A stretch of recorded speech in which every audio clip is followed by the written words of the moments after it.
जय Hind student, welcome to the online class of Shriram Public School. My name is Deepak. Student, आज हम chapter 9 discuss करेंगे। Chapter 9 हमारा है area of a parallelogram and triangle. इस chapter में बेसिकली पैरेललोग्राम और ट्रायंगल के एरिया के बारे में डिस्कस किया गया है। तो पहले हम इसके बेसिक डेफिनेशन के बारे में जानेंगे, उसके बाद हम एक्सरसाइज को सॉल्व करेंगे। तो चैप्टर को स्टार्ट करें student.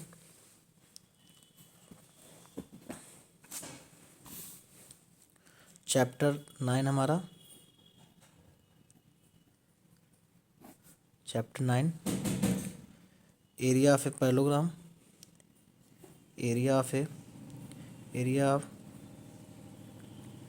Parallelogram and triangle and triangles. Parallelogram क्या होता है स्टूडेंट? पैरेललोग्राम क्या होता है? पैरेललोग्राम स्टूडेंट, जब किसी क्वाड्रिलेटरल के अपोजिट साइड पैरेलल होते हैं तो वो जो क्वाड्रिलेटर हमारा फॉर्म होता है इसको हम पैरेललोग्राम बोलते हैं।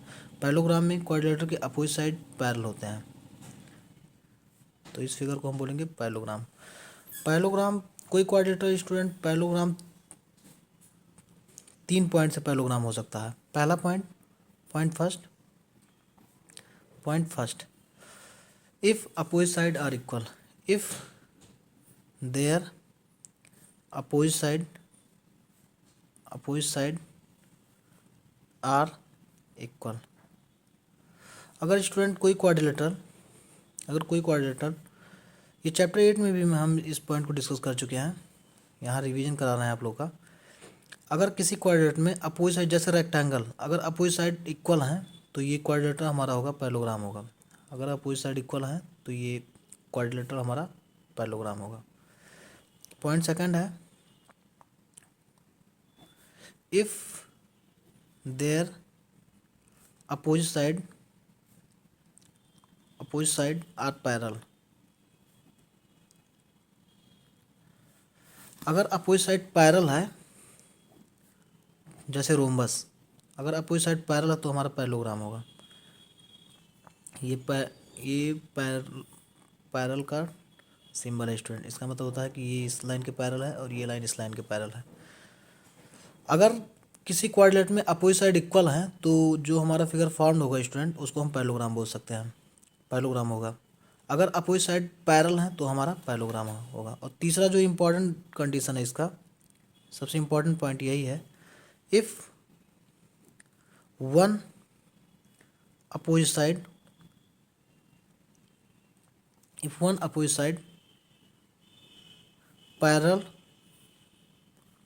Parallel and equal, if one opposite side parallel and equal. अगर किसी क्वाड्रिलेटरल में एक अपोजिट साइड पैरेलल भी है और इक्वल भी है तो ये जो क्वाड्रिलेटर हमारा फॉर्म्ड होगा ये हमारा पैरेललोग्राम होगा। तो हमने 3 कंडीशन आप लोग को बताया, 3 कंडीशन से कोई क्वाड्रिलेटरल पैरेललोग्राम होता है। पहला कंडीशन हमने ये बताया है कि जब किसी क्वाड्रिलेटरल में अपोजिट साइड पैरेलल होते हैं, दोनों अपोजिट साइड पैरेलल होंगे तो हमारा पैरेललोग्राम होगा। दूसरा कंडीशन हमने ये बताया है कि जब दोनों अपोजिट साइड पैरेलल होंगे तो हमारा जो क्वाड्रिलेटरल फॉर्म्ड होगा वो पैरेललोग्राम होगा। तीसरा सबसे इंपॉर्टेंट कंडीशन हमने ये बताया है कि जब कोई क्वाड्रिलेटर तब पैरेललोग्राम होगा जब एक ही अपोजिट साइड पैरेलल के साथ साथ इक्वल भी हो, तो ये हमारा क्वाड्रिलेटर जो फॉर्म्ड होगा पैरेललोग्राम होगा। नेक्स्ट पॉइंट पे आ रहे हैं। अगला पॉइंट है area of a parallelogram, area of a parallelogram, area of a parallelogram. Area of a parallelogram को जो हमारा एरिया होता है A B C D, base into height.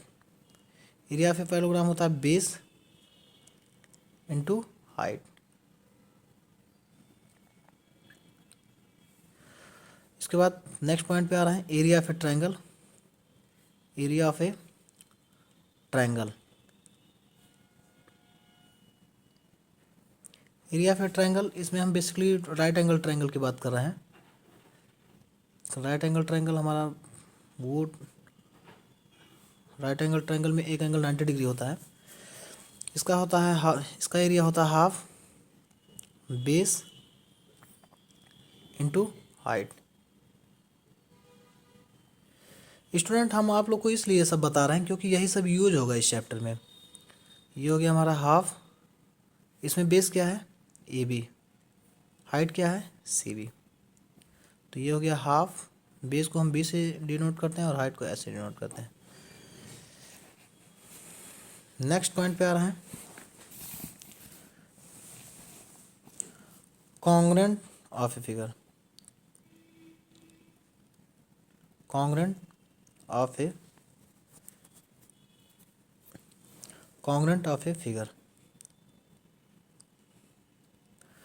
Student दो फिगर कॉन्ग्रेंट तब होगा, चैप्टर 7 में हम इसको और अच्छे से एक्सप्लेन कर चुके हैं। दो फिगर कॉन्ग्रेंट तब होगा जब शेप और साइज दोनों में सेम होगा, तो हम बोल सकते हैं कि दोनों फिगर क्या होंगे कॉन्ग्रेंट हो गए। अब क्वाड्रिलेटरल, अगर हम दो क्वाड्रिलेटरल ले रहे हैं, शेप और साइज में सेम है, तो हम बोल सकते हैं कि दोनों फिगर कॉन्ग्रेंट हैं। टू फिगर और कॉन्ग्रेंट, बेसिकली यहाँ हम ट्रायंगल के बारे में डिस्कस करेंगे। Two figure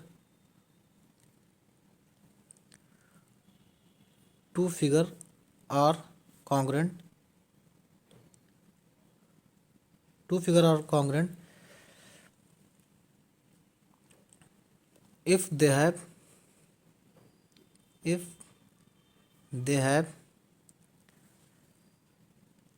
same shape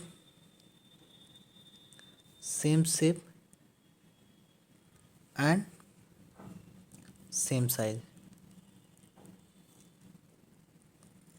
to figure are congruent, दो फिगर कॉन्ग्रेंट है if they have same shape and same size. अगर शेप और साइज सेम है तो दोनों फिगर कॉन्ग्रेंट होंगे। जैसे स्टूडेंट ये दो ट्रायंगल है हमारा, A B C D E F, ये शेप और साइज में सेम है, तो हम बोल सकते हैं कि ये दोनों फिगर कॉन्ग्रेंट होंगे। अब इसके 5 क्राइटेरिया हैं जो 7 चैप्टर में डिस्कस किया गया है। अब यहाँ स्टूडेंट साइज़ का मतलब ये होता है कि साइज़ का मतलब होता है यहाँ एरिया। अगर दो फिगर कॉन्ग्रेंट है तो वो एरिया में भी इक्वल होंगे। अगर दो फिगर कॉन्ग्रेंट है तो वो एरिया में इक्वल होंगे। तो यहाँ हम लोग इसको भी राइट करेंगे इंपॉर्टेंट पॉइंट बनाकर, if two figure are congruent, if two figure are congruent they must have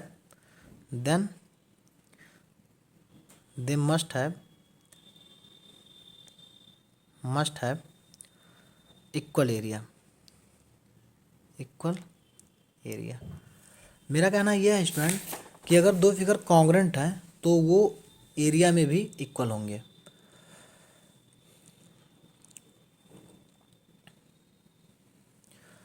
अब ये कोई ज़रूरी नहीं है कि दो फिगर का एरिया अगर इक्वल है तो वो फिगर क्या होंगे कॉन्ग्रेंट होंगे, ऐसा नहीं। जैसे हम एग्जांपल दे रहे हैं, जैसे हम एक रेक्टेंगल ले रहे हैं और इस रेक्टेंगल का लेंथ है 8 और ब्रेथ है 2, और दो फिगर और एक स्क्वायर ले रहे हैं जो 4 सेंटीमीटर का है, सभी साइड 4 सेंटीमीटर का। तो इस स्क्वायर का एरिया क्या होगा साइड टू साइड, स्क्वायर का एरिया होता है side to side 16 centimetre square. ये भी सेंटीमीटर में है और ये भी सेंटीमीटर है, और इसका इस रेक्टेंगल का एरिया क्या होगा 16 सेंटीमीटर स्क्वायर। तो हम ये नहीं बोल सकते हैं कि इसका एरिया यहाँ इक्वल है तो ये दोनों फिगर क्या होंगे कॉन्ग्रेंट होंगे। यहाँ हम ऐसा बोल सकते हैं, all congruent figure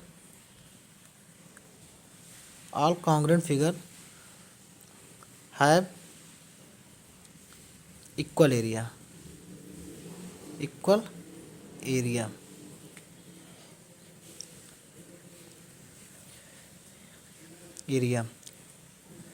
All congruent figure have equal areas, but all equal areas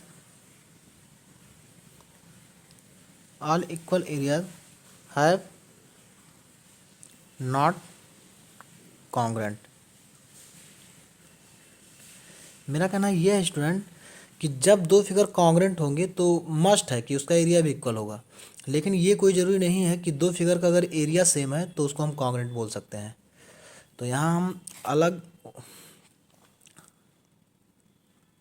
तो यहाँ अलग पॉइंट से हम राइट कर रहे हैं कि if two figure having equal area equal if two figure having equal area need not be congruent